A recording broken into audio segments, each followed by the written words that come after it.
The quiet chime from his personal display wasn't a strident klaxon, nothing so crude as to shatter the engineered serenity of his workspace. It was a persistent, internal notification, a digital whisper that nonetheless cut through the low thrum of Vet Artisher's energy conduits and the distant, constant murmur of the revitalized Tigris flowing below his window. Critical anomaly, the synthesized voice of the guardian of the waters announced, its tone level, devoid of anything resembling human urgency, yet the words themselves struck Artisher like a physical jolt. He straightened in his ergonomic chair, a design that subtly echoed the flowing lines of Sasanian script, his gaze snapping to the main holographic display. It showed the lifeblood of the Sasanian Empire, the vast, intricate web of its water system. Rivers and their controlled channels pulsed with strong blue light, desalination pipelines glowed with the cool white of high technology, and threading through it all were the countless, slightly dimmer blue veins representing the ancient Khanate routes, now seamlessly integrated into the modern imperial grid. A single node, deep in the Persis Highlands network, pulsed an angry, throbbing red. Persis. The very name was steeped in history, resonating with the pride and weight of the ancestral homeland, the undisputed cradle of the Sasanian dynasty. That specific Khanate system, highlighted in stark red on his display, wasn't just part of the system, it was one of the oldest, a masterpiece of subterranean engineering dating back to the earliest kings of kings, a network that had sustained life across a vital agricultural region for well over a millennium. His own family, a lineage of water masters and engineers stretching back across the centuries, had helped survey, design, and maintain these very tunnels, their knowledge passed down through generations alongside ancient surveying tools and exquisitely calligraphed diagrams detailing underground flows.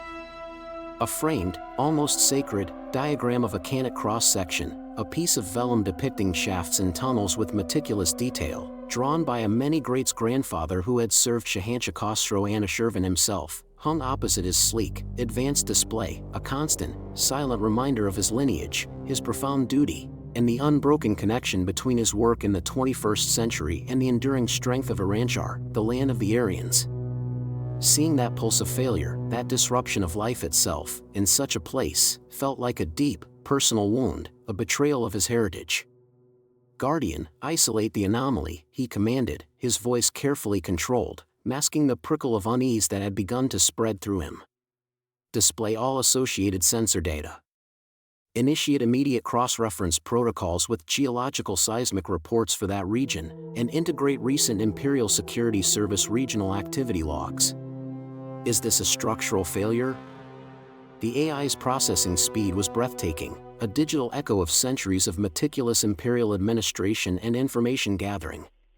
Data streams, geological maps, and security reports flashed across the main display, layering over the topographic view of Persis. Segment 4B isolated. Geological data indicates no significant seismic event in the immediate vicinity for the past 30 cycles. Regional Security Service reports no registered activity, troop movements, or known threats in that specific remote sector for the past 48 cycles. No earthquake. No reported unrest. No registered military exercise or known enemy presence.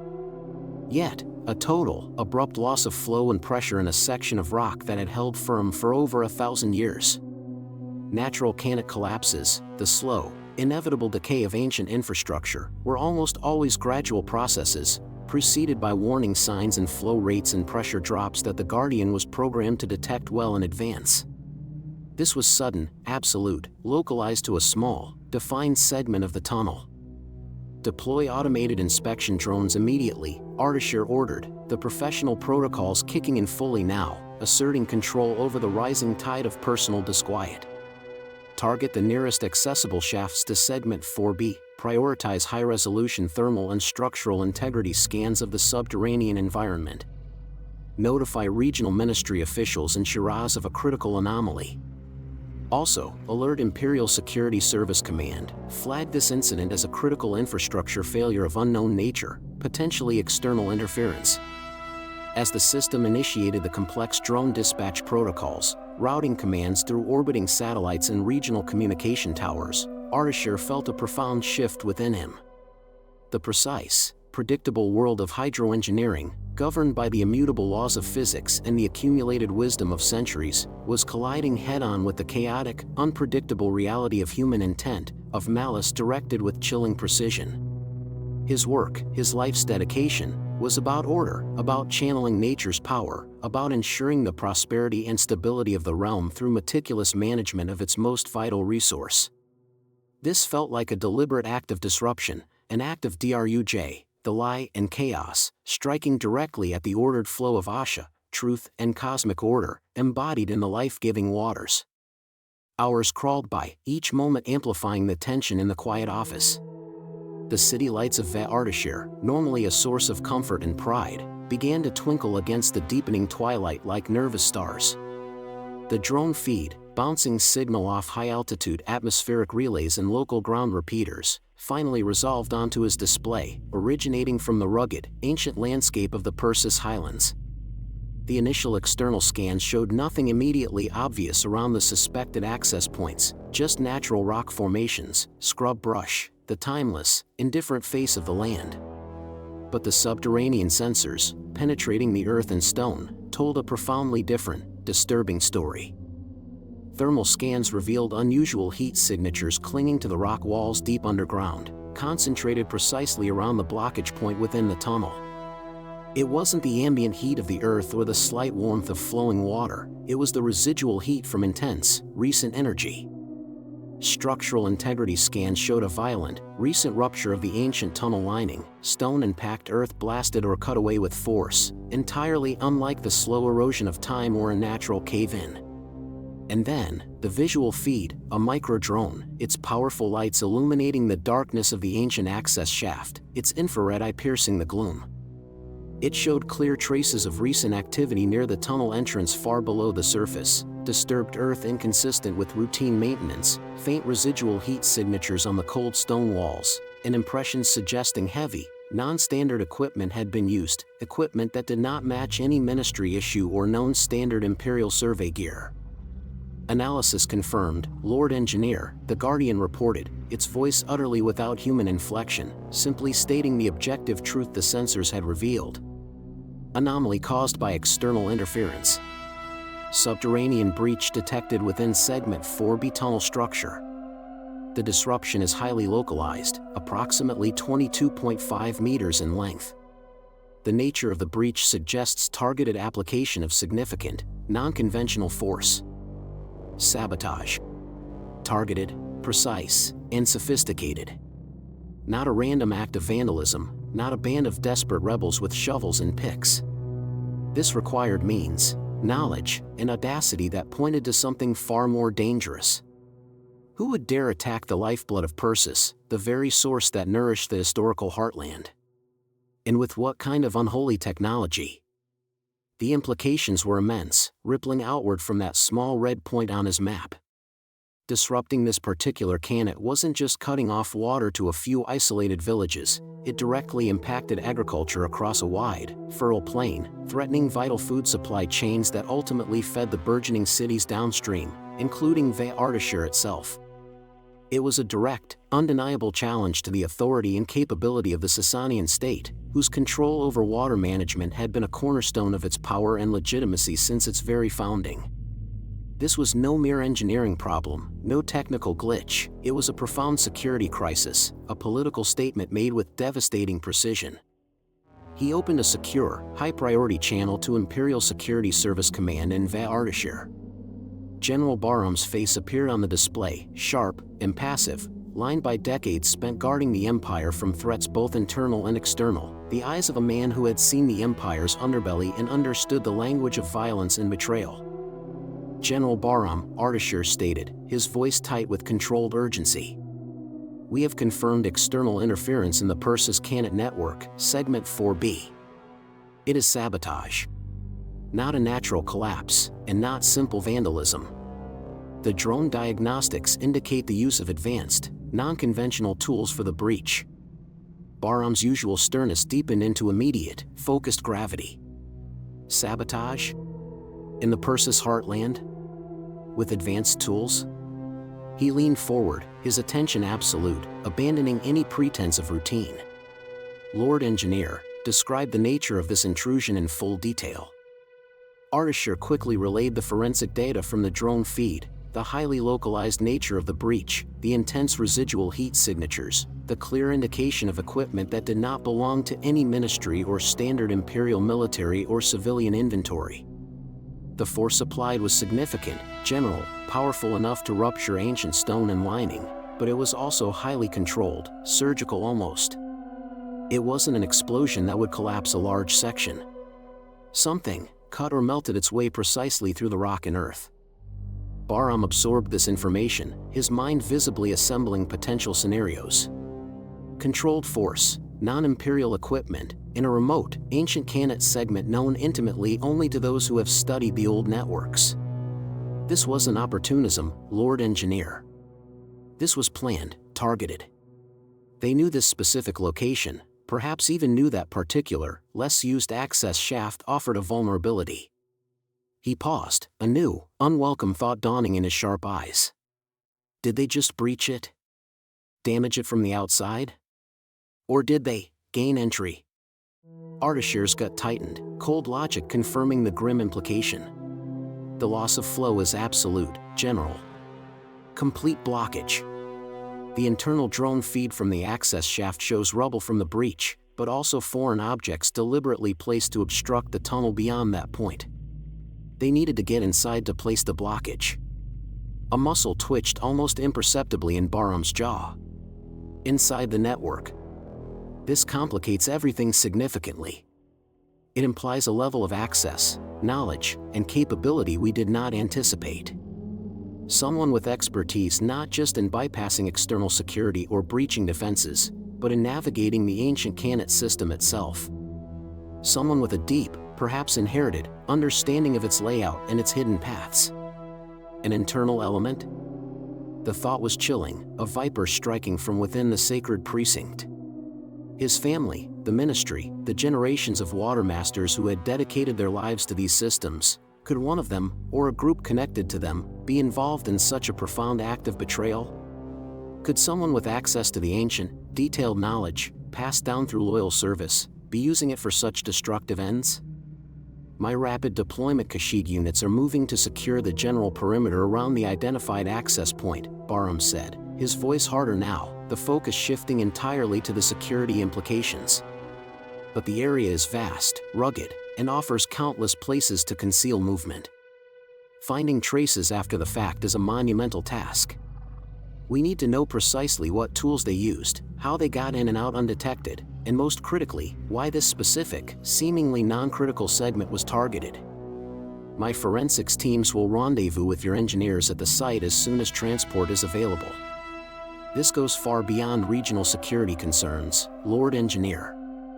This is a direct threat to the core infrastructure of Aranchar, using methods we do not fully understand yet.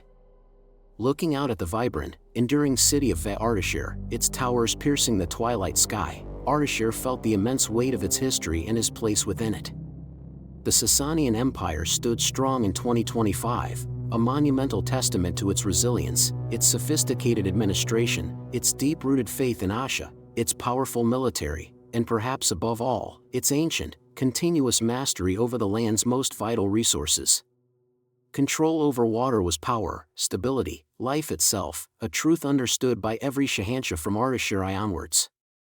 To attack the Khanates was to strike at the Empire's most fundamental vulnerability, a direct challenge tracing back to the very concept of the Shahansha's divine mandate to bring prosperity and order to the land. This was not just sabotage, it was a deliberate act of defiance against the heart of the enduring realm, a challenge to the cosmic order itself.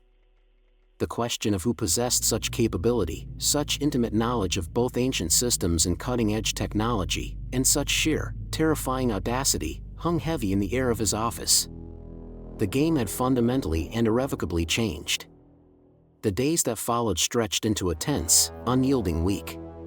While emergency measures were in full effect downstream, mobile purification units frantically working to draw from alternative sources, water rationing strictly enforced in towns and agricultural areas reliant on the compromised Persis Khanate network, the situation on the ground in Segment 4B remained grimly critical.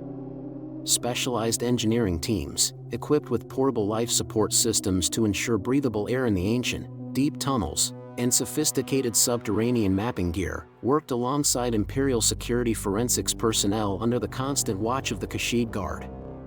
Progress in clearing the blockage and assessing the full extent of the damage was slow and painstaking, hampered by the deliberately placed obstructions and the inherent treacherousness of working within the damaged ancient structure meters underground. From his high-tech office in Ardashir coordinated the technical response, the holographic displays now a constant, unsettling window into the damaged artery of the Empire. The Guardian of the Waters, acting as his tireless remote eyes, ears, and analytical mind, transmitted continuous data streams from the field team's probes and sensors.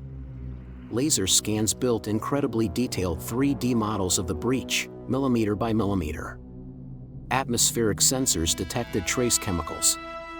Robotic arms, guided by skilled operators, carefully navigated the rubble-strewn tunnel to extract samples of the foreign objects deliberately placed to block the flow.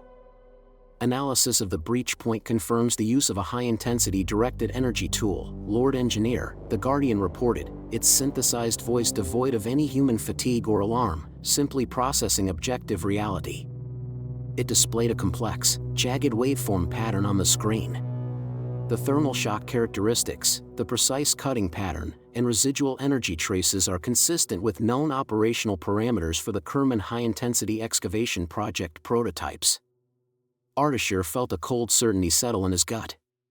His initial suspicion, born of the sheer unnaturalness of the breach, was now confirmed by irrefutable data. The stolen prototypes, he murmured, primarily to himself, but General Barham, connected via the same secure channel, heard him. The general's face on the adjacent display was taut, his gaze fixed on the technical analysis. The attackers were using state-of-the-art Imperial technology so sensitive, so cutting-edge, it had been developed under intense, almost paranoid secrecy. Our Kerman investigation team has received your confirmation, Lord Engineer, Barham said, his voice low and tight. They are focusing their efforts.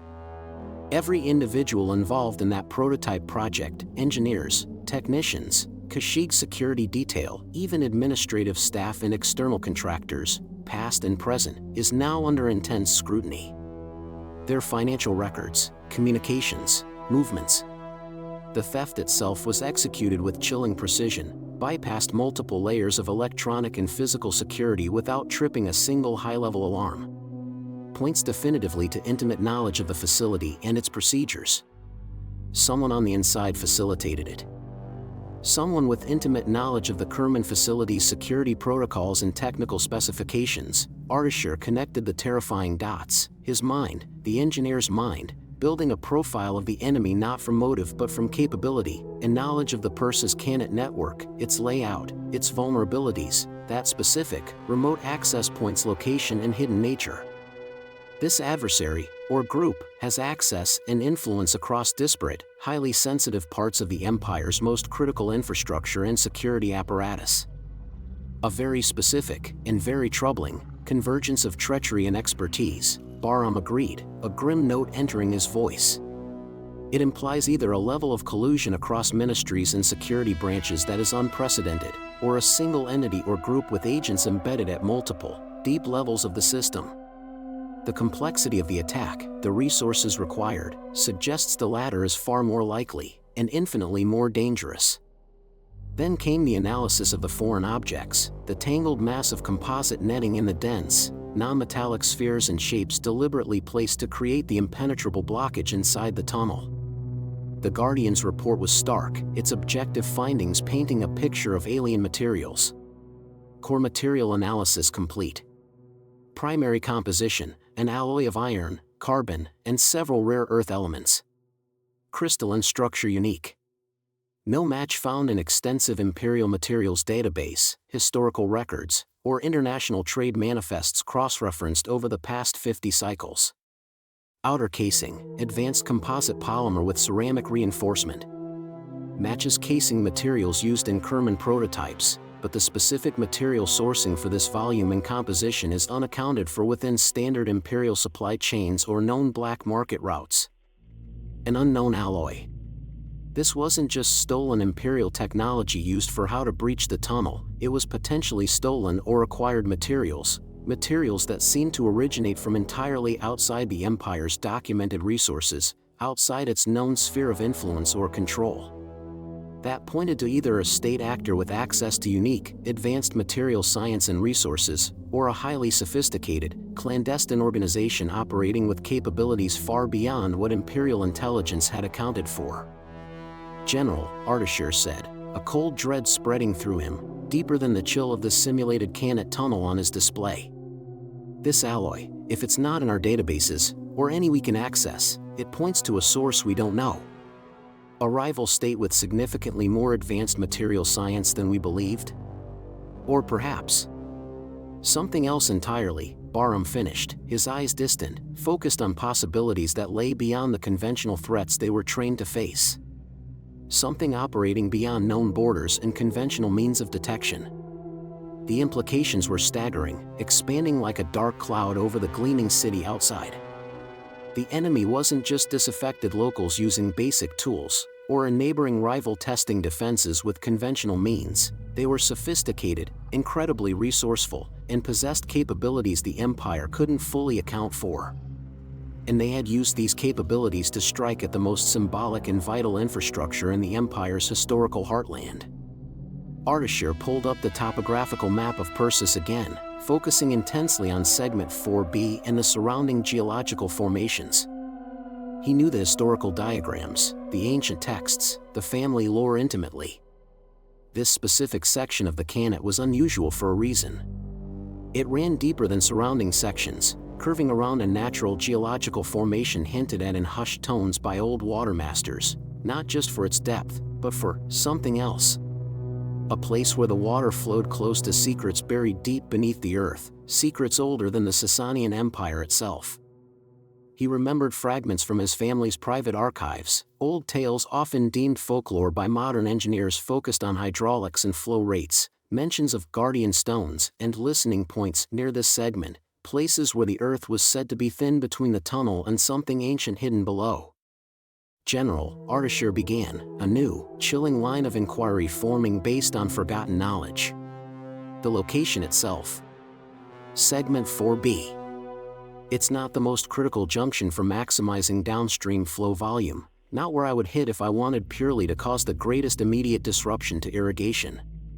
But it is, historically, perhaps even archaeologically, significant. Are your teams investigating what might be underneath or near that specific section? Could they have been trying to access something via the Canet breach? Barham was already ahead of him, his security mind having arrived at a similar, albeit less historically informed, conclusion based on the unusual nature of the breach and the precise targeting. My forensics unit chief at the site, a capable officer named Captain Rayhan, has raised similar questions. They've found subtle anomalies in the surrounding Earth using passive seismic sensors, faint indications of cavities, perhaps artificial structures that don't match the known Canet layout or natural geology. They are preparing to deploy high-resolution ground-penetrating radar and micro-drones equipped for subterranean mapping to investigate further. It is a slow process, painstaking work in unstable conditions. Containment sites for things best left undisturbed, Barham had mentioned before, a cryptic reference to ancient whispers that even Imperial security acknowledged in their deepest, most classified historical analyses. The idea sent a fresh shiver down Artisher's spine, colder than the thought of the damaged Canet tunnel itself. Was the water disruption, the meticulously planned sabotage, merely a means to an end? A way to force entry into a hidden place, a sealed location buried beneath the birthplace of the Empire? What ancient secret was buried beneath the heartland, accessible only through its oldest water channels, that was so valuable, so dangerous, that someone would use stolen Imperial technology and unknown materials to breach the very foundation of the realm to reach it? The threat felt terrifyingly immediate now, no longer a distant anomaly on a data display. Reports from downstream were escalating with alarming speed. What began as minor civil disturbances was rapidly turning into organized demonstrations, fanned by unseen agitators and fueled by genuine hardship as water reserves dwindled. The lack of water was breeding discontent, eroding the Shahanshah's image of unwavering control and prosperity, exactly the kind of instability a cunning enemy would want to sow. And then, a new alert flashed on Ardashir's primary display, an urgent override signal that pushed the Persis data to a smaller window. Origin, Kerman Research Facility. Status, perimeter breach detected, concurrent with internal network systems compromise. Not a full-scale assault or takeover, but a surgical, rapid penetration. Bahram saw it too, his eyes widening slightly, a rare display of surprise on his stoic face. Kerman! It's happening again. They didn't just steal the prototype 6 months ago, they're back. Or they're after something else entirely in Kerman now. Or, they're covering their tracks, eliminating evidence or witnesses connected to the theft they used in Persis. Ardashir's mind raced, trying to find a pattern in the chaos. The group using stolen Kerman tech to breach the Persis Canet was now striking at the Kerman facility itself, hundreds of kilometers away. It confirmed the link between the two incidents, but also raised the stakes dramatically. Were they retrieving more technology? Silencing the few individuals who knew about the prototypes or the specifics of the theft? Or was Kerman itself a second target, perhaps with its own, more modern, buried secrets? The security breach in Kerman, coupled with the sophisticated sabotage in Persis using Kerman tech and unknown materials, painted a terrifying, complex picture. This wasn't just internal dissent or an external rival testing borders. It was something far more intricate, reaching deep into the Empire's most secure research facilities and its most ancient, vital infrastructure simultaneously. Ardashir, the engineer of order, the man who trusted in systems and logic, found himself caught in a spiraling crisis of chaos, betrayal, and ancient mysteries resurfacing in the harsh light of the 21st century. The initial blockage in a remote Canet segment was clearly just the first move in a much larger, deadlier game. The enduring empire, built on strength, tradition, and meticulous control, was facing an enemy who understood its past as well as its present, and was using both against it. The investigation in Persis had just become infinitely more dangerous, and the race to understand the true objective, before the enemy achieved it, was on.